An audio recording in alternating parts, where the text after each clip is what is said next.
What's up guys and welcome. You are watching Fazi Fitness. So let's start this video with 3 weeks out physique update from the conqueror William Bonac. So when Bonac retires, he will most probably be in the Hall of Fame of bodybuilding because he's definitely one of the best we have seen in the last decade or so. One of the most amazing bodybuilders to ever grace that bodybuilding stage. The man has got 2 Arnold Ohio wins, multiple Raw placings at the Arnold, and also at the Olympia. And at the age of 42, he is still placing top 5 in the second biggest bodybuilding show in the world. And that too after he almost retired about 2 years back at this same show. Now is there any real competition for William Bonac at this upcoming Detroit Pro? Well, at this point I'm gonna say not that likely, as the chances of William Bonac missing his peak, missing his mark in terms of conditioning, they are almost zero. And that is exactly what makes him so damn dangerous.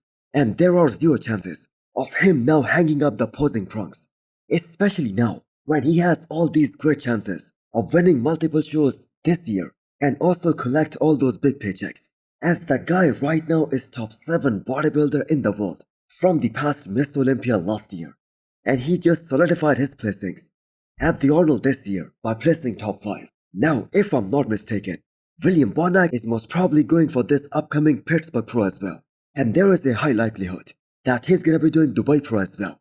So the William that we saw at the Arnold this past weekend, that was only a shadow of his former self. The roundness of his muscles, they aren't even close to what they looked like for instance back in 2019. But if these young guys, they keep on missing on that quality, William Bonac is gonna keep on beating them. Now he has a great chance at securing his 11th Olympia qualification in 3 weeks time. So Hostile just dropped some Sherpa lined zip-up hoodies and Force hooded jackets. So do check them out and use the code Fazi10 to get 10% extra discount.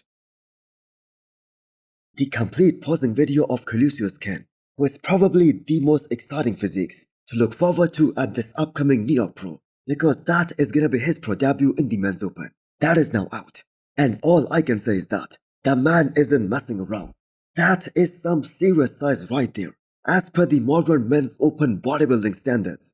And we all know, Evan Santobani, he has seen and competed against some of the best bodybuilders in the years from 2010 onwards.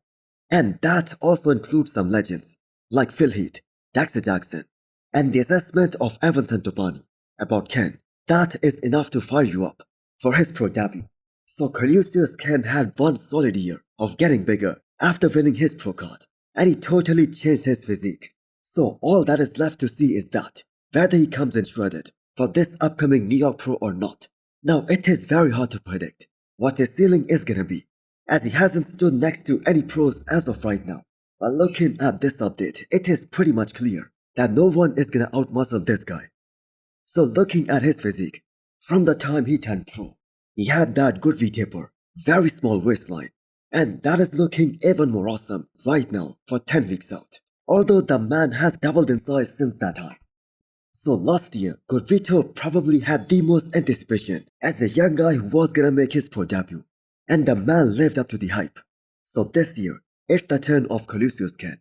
So let's see what he brings at this upcoming New York Pro, and can he shock the entire bodybuilding world.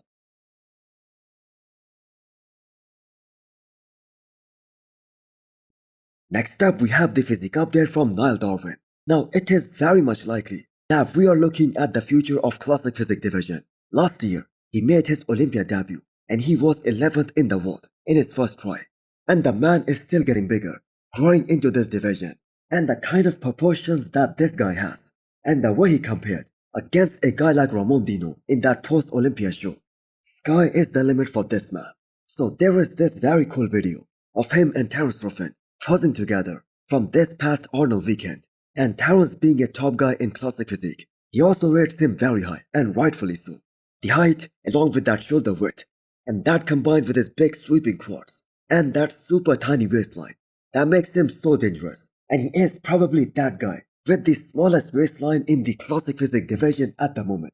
The only other guy that I can think of, that is Yemi. So again I have got to say him standing next to a guy like Ramon Dino, that showcased his true potential. And that was only his first year in classic physique. Now Niall has been making some great progress in the offseason, putting on some solid gains in his physique. But at the same time, he has been able to stay very lean during that process.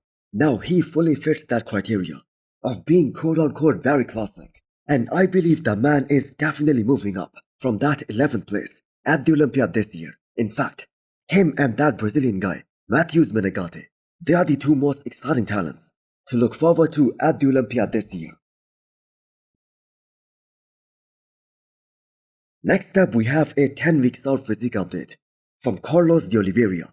So this is gonna be the most anticipated classic physique pro debut of this year, possibly along with Jack Eagles. So Carlos has decided to test himself against some heavy hitters like Terence Ruffin and Mike Sommerfeld at this upcoming Pittsburgh Pro. So his conditioning looks so damn insane for 10 weeks out. His shoulders and the delts, they are some of the best in the game, and his muscularity is also insane. So how will he compare in terms of his overall aesthetics to these top classic physique guys? Because this upcoming Pittsburgh Pro, that is most probably gonna have one of the deepest lineup, because we have guys like Terence Ruffin, Josema Beast, Michael Dabol, and possibly Mike Sommerfeld as well. So that is a very bold move by Carlos Deoliveira. So we will have to wait and see how he does in his classic physique pro debut in 10 weeks time. Now he does have a great advantage here.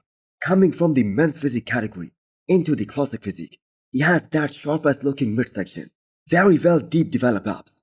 He was one of the top Olympians in the men's physique division during his time in that division, and looking at the progress he has made in terms of his overall legs development, he should do very well in classic physique category as well.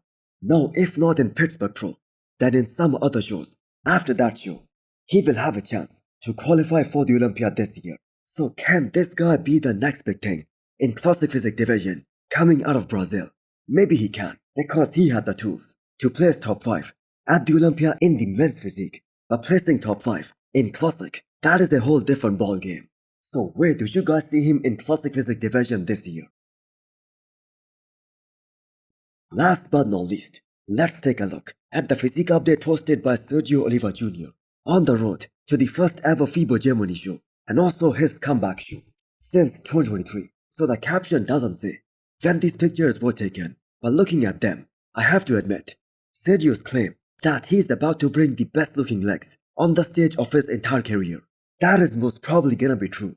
So if these are in fact recent pictures, then that makes Sergio 4.5 weeks out of this upcoming FIBO Germany, and this time is also gonna pass by very quickly. Maybe his legs are gonna look too overwhelming for his upper body, but let's just wait for that final package. So Sergio hasn't competed since Cali Pro 2023, and it has been more than 2 years now. And in the last 2 years, he has trained with guys like Dorian Yates, and this wasn't supposed to be a 2 years gap, but he got injured last year, and he was unable to compete. And then he paired up with Neil Hill as his coach, which turned out to be a bad experience. But finally, he's now hitting his stride with Stefan as his coach. Now, I do not think we have ever seen a really shredded Sergio on the stage, ever in his pro career. And this is what we are hoping to see in FIBO this year. So James Hollingshead versus Sergio, that will be a good matchup. And also hit the thumbs up button if you liked the video, and smash the subscribe button if you wanna come back for more. Thanks for watching.